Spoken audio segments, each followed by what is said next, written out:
ஏவா வேலுன்னு ஒரு அமைச்சர் சொன்னார்ல, இந்தியாவா அது எங்க இருக்கு? எங்களுக்கு திராவிடம் தானே தெரியும்னு தமிழ்நாட்டில் ஒரு அமைச்சர் பேசினார். இந்தியா என்ன எங்க இருக்குன்னு கேட்டார். மறுநாள் ஒரு வாரம் கழிச்சு இன்கம் டாக்ஸ் ரெய்டு வந்தது. அப்ப சொன்னார், இந்திய அரசு இப்படி செய்யலாமான்னு கேட்டார். ஒரு ரெய்டு வந்தோடனே இந்திய அரசு எங்க இருக்கிறது என்று அவருக்கு தெரிகிறது. அது வரைக்கும் இந்தியான்னா தெரியல. இத்தனை வருஷம் அரசியல் அவருக்கு தெரியவில்லை. இந்திய எதிர்ப்பு அவர்கள் ரத்தத்துல ஊறி போயிருக்கு. இந்தியாவுக்கு சுதந்திரம் வேண்டாம் என்று சொன்னவர்கள் அந்த கட்சியினுடைய முன்னோர்கள். அப்படியே கொடுத்தாலும் எங்களுக்கு திராவிடஸ்தான் என்று தனியாக இருக்க வேண்டும் என்று முழங்கியவர்கள். ஈவேரா சேலத்தில் ராமர் சிலையை எப்படியெல்லாம் ராமர் படத்தை அவமானப்படுத்தினார் என்பது தெரியும்.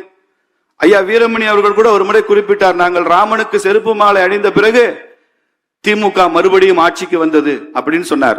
அப்படி இல்லைங்க, நீங்க ராமருக்கு செருப்பு மாலை போட்டதுக்கு அப்புறம் தான் தமிழ்நாட்டில் ராமச்சந்திரன் ஒருத்தர் முதலமைச்சரானார், எம்ஜி ராமச்சந்திரன்.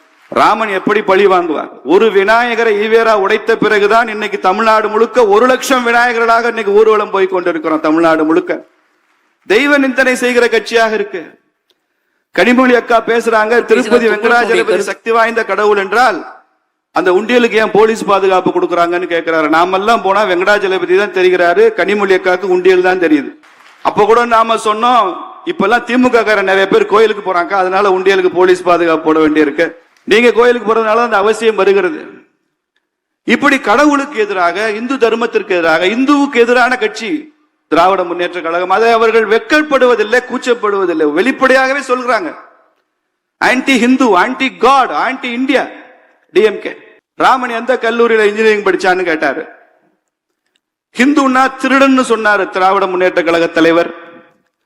இப்போ துணை முதலமைச்சர் ஒருத்தர் வந்திருக்கிறாரு, சனாதனத்தை ஒழிக்கணும் அப்படின்னு சொல்றாரு. சனாதனம்னா அது டெங்குவா, சனாதனம்னா அது மலேரியாவா, சனாதனா அது காலராவா. நான் கூட யோசிச்சு பண்ணி பார்த்தேன், ஒவ்வொரு அப்ரிவேஷனா போட்டு பார்த்தேன். டெங்குல முதல் எழுத்து டின்னு வருது, மலேரியால முதல் எழுத்து எம்னு வருது, காலரால சியும் போடலாம், கே போட்டாலும் காலரான்னு சொல்லலாம். டிஎம்கே தானப்பா வருது, இதுல என்ன சனாதனம் எங்க வருது?